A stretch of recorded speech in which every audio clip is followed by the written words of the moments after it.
Hello guys, स्वागत है आप सभी का मेरे चैनल मिशन गुरु में। तो इस वीडियो में हम लोग बात करने वाले हैं समाजीकरण के कारक और उसके प्रकार के बारे में। तो यदि आप भी किसी भी टीचिंग एग्ज़ाम जैसे कि CG TET, C TET, teacher या असिस्टेंट टीचर की तैयारी कर रहे हैं तो ये वीडियो आपके लिए बहुत ही यूज़फुल होने वाली है। तो चलिए इस वीडियो को स्टार्ट करते हैं। सबसे पहले हम लोग देख लेते हैं समाजीकरण क्या है। तो समाजीकरण एक ऐसी प्रक्रिया है जिसके द्वारा व्यक्ति समाज में रहना, बोलना, व्यवहार करना, नियमों का पालन करना, संस्कृति अपनाना, सामाजिक मूल्यों को सीखता है। मतलब इसमें क्या होता है, कोई व्यक्ति समाज में रहता है और समाज में रह के वो समाज की तरह ही बोलना, लिखना, व्यवहार करना, नियमों का पालन करना सीखता है। इसे ही क्या बोलते हैं, समाजीकरण कहलाता है। मतलब आसान भाषा में बोले तो समाज के जो नियम कानून है, समाज के नियम कानून, उसको सीखना ही क्या कहलाता है, समाजीकरण कहलाता है। उदाहरण के तौर पे यदि किसी छोटे बच्चों को थैंक यू, सॉरी, प्लीज़ बोलना सिखाया जाता है तो ये समाजीकरण का ही परिणाम है। ठीक है, इसको ही समाजीकरण बोलते हैं। जो एक बच्चा सीखता है और उसको सिखाया जाता है, ये सब क्या कहलाता है, समाजीकरण। ठीक है, चलिए हम लोग यहाँ पे देखते हैं समाजीकरण के प्रकार। ठीक, और सॉरी, समाजीकरण के प्रमुख कारक। ठीक है, तो सबसे पहले आता है इसमें परिवार। परिवार क्या होता है, प्रथम एवं सबसे महत्वपूर्ण अभिकरण। अभिकरण मतलब कि मैंने बताया था माध्यम। ठीक है, तो परिवार में क्या होता है, सबसे प्रथम माध्यम क्या होता है सीखने का, परिवार ही होता है। ठीक है, बच्चा सबसे पहले परिवार से सीखता है।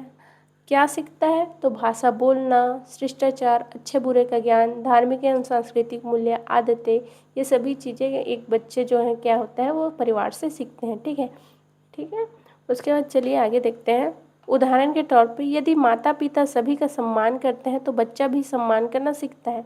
क्योंकि ये जो बच्चा रहता है वो क्या है, वो देख के ही सीखता है ना। जो परिवार में आपस में समाज में देखेगा उसको ही देख के सीखेगा। और स्टार्टिंग में तो बच्चा परिवार में रहता है तो परिवार से ही सीखता है। तो जो सीखने का प्रथम माध्यम क्या होता है, परिवार होता है। ठीक है, परिवार से ही पहला विद्यालय किसको बोलेंगे, परिवार को बोलेंगे, क्योंकि वो यहीं से सीखता है। चलिए सेकंड देखते हैं, साथियों का समूह।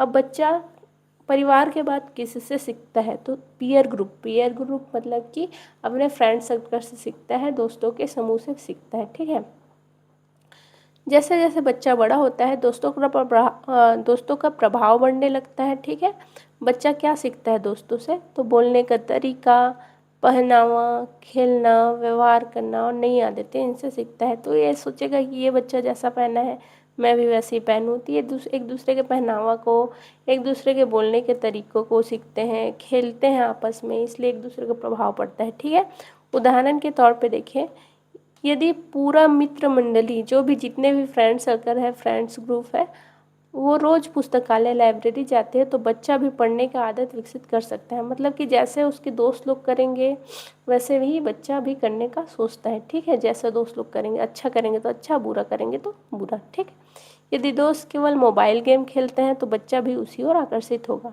ठीक है, और देखो एग्ज़ाम पॉइंट ऑफ व्यू से क्या इंपॉर्टेंट है।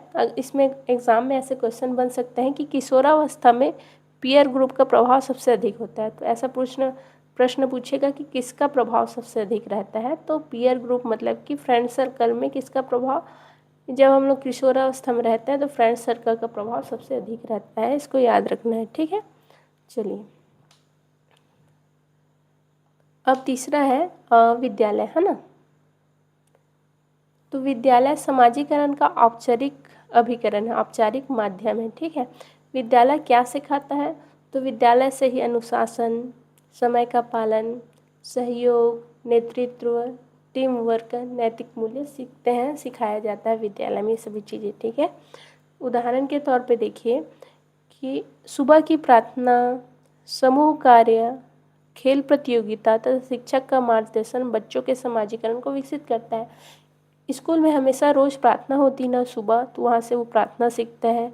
समूह कार्य, टीम वर्क सीखता है, आपस में खेलते हैं और टीम वर्क का आपस में बच्चे क्या करते हैं, सीखने लगते हैं।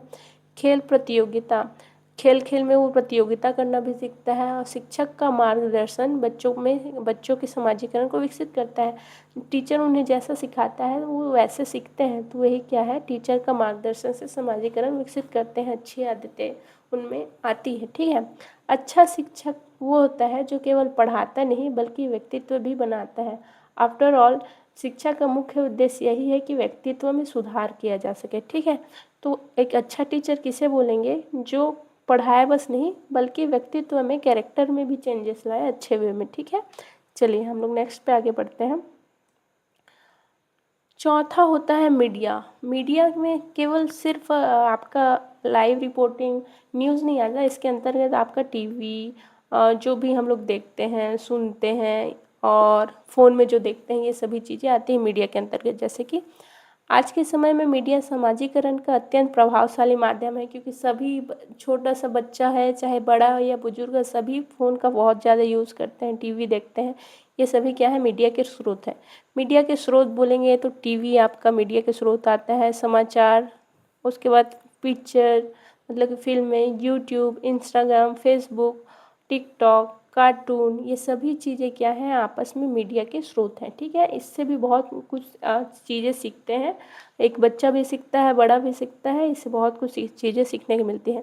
तो इसके कई तरह के प्रभाव होते हैं, सकारात्मक भी प्रभाव होते हैं और नकारात्मक भी प्रभाव होते हैं। ठीक है। सकारात्मक प्रभाव की बात करें तो जैसे कि नई जानकारियाँ मिलती हैं हमें, इनसे प्रेरणा और मोटिवेशन मिलता है, सामान्य ज्ञान मिलता है, जीके अच्छा हो जाता है, वैज्ञानिक सोच आती है। ठीक है। इसके ये सभी सकारात्मक प्रभाव है। नकारात्मक प्रभाव देखेंगे तो हिंसा की नकल करना सीखते हैं। ठीक है। और गलत भाषा का भी प्रयोग मीडिया से सीख जाते हैं, जैसे कि इंस्टाग्राम, फेसबुक, ये सभी चीज़ें से, फिल्म से नशे एवं अपराध का आकर्षण बढ़ता है। फिल्म में इसको आकर्षण करके थोड़ा अट्रैक्टिव बना के बताया जाता है, तो इससे बच्चे भी इसे सीखते हैं। अवास्तविक जीवन शैली भी दिखाते हैं, जिससे इससे इन्फ्लुएंस होकर बच्चे इसको सीखने लग जाते हैं, तो ये नकारात्मक प्रभाव पड़ता है। ठीक है। अब चलिए उदाहरण की बात करें तो, एक सेकेंड। बच्चा कार्टून देखकर उसी पात्र की तरह बोलने लगता है। जैसा कार्टून देखेगा, मान के चलिए शिनचैन दिख रहे हैं या डोरेमोन देख रहा है, तो उसी की तरह एक्टिंग करने लगता है। ठीक है। कई बच्चे अपने पसंदीदा यूट्यूबर या खिलाड़ी की नकल करने लगते हैं, जैसे कि कई लोग विराट कोहली को देख के विराट कोहली जैसा, और माही को देख के मतलब कि एम एस धोनी को देख के एम एस धोनी जैसा ऐसा व्यवहार करते हैं। क्यों? मीडिया का प्रभाव है। ठीक है। टीचर टिप क्या है ये, बच्चों को उनकी आयु के अनुसार सकारात्मक एवं शिक्षाप्रद सामग्री देखने के लिए प्रेरित करें। अगर आप ऐसा भी आता है, यदि आप टीचर रहते हैं तो क्या करते हैं, ऐसा टाइप के क्वेश्चन बनते हैं, तो उसका आंसर ये होगा कि उनको पॉजिटिव चीज़ें देखने के लिए प्रेरित करें, और शिक्षाप्रद जो जिसमें एजुकेशनल जो चीज़ें हैं उसको देखने के लिए उनको प्रेरित करना है। ये आपका मेन कार्य रहेगा। ठीक है। अब है समाजीकरण के प्रकार, टाइप ऑफ सोशलाइजेशन, इसके बारे में हम लोग बात करने वाले हैं। तो देखिए, दो प्रकार के सोशलाइजेशन होता है, एक होता है सक्रिय और एक होता है निष्क्रिय। ठीक है।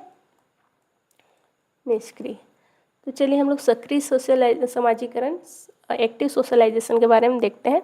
जब व्यक्ति स्वयं दूसरों के साथ सीधे संपर्क आकर सीखता है, मतलब कि डायरेक्ट इंटरेक्शन ना, डायरेक्ट बातचीत करेंगे, ठीक है, एक दूसरे से, तो उसको क्या बोलेंगे, सक्रिय समाजीकरण। उदाहरण के लिए देखो, मित्र से बातचीत करना, शिक्षक से सीखना, विद्यालय में सीखना, अस्पताल में व्यवहार सीखना, खेल प्रतियोगिता में सीखना, ये सभी एक्टिव सोशलाइजेशन का ही उदाहरण है। क्यों? क्योंकि इसमें आपस में सीधे संपर्क में आके बच्चा सीखता है। ठीक है।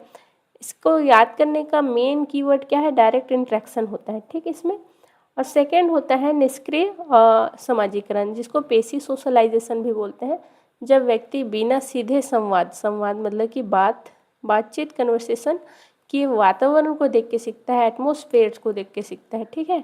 उसके आसपास जैसे रहेगा वैसे देखेगा और वैसा सीखेगा, एटमॉस्फेयर को देख के सीखता है, तो उसको निष्क्रिय समाजीकरण कहते हैं। उदाहरण के लिए देखिए, पुस्तकालय मतलब कि जो लाइब्रेरी है, ठीक है, में शांति रखना, वो आसपास देखेगा कि सब शांत है तो ऑटोमेटिक बात करना बंद कर देगा, वहाँ बिना किसी बातचीत के वो सीख जाता है। तो पुस्तकालय में शांति रखना, मंदिर में धीरे धीरे बोलना, ठीक है, रेलवे स्टेशन पर कतार में लगना, वैसे यहाँ यहाँ पे तो इंडिया छत्तीसगढ़ में उतना देखने नहीं मिलता, बाहर में है कि ये लोग कतार लगा के ही स्टेशन रेलवे स्टेशन में आगे बढ़ते हैं। जैसे कि देखिए कतार वाला तो चीज़ आप टिकट काउंटर में देख सकते हैं, ठीक है।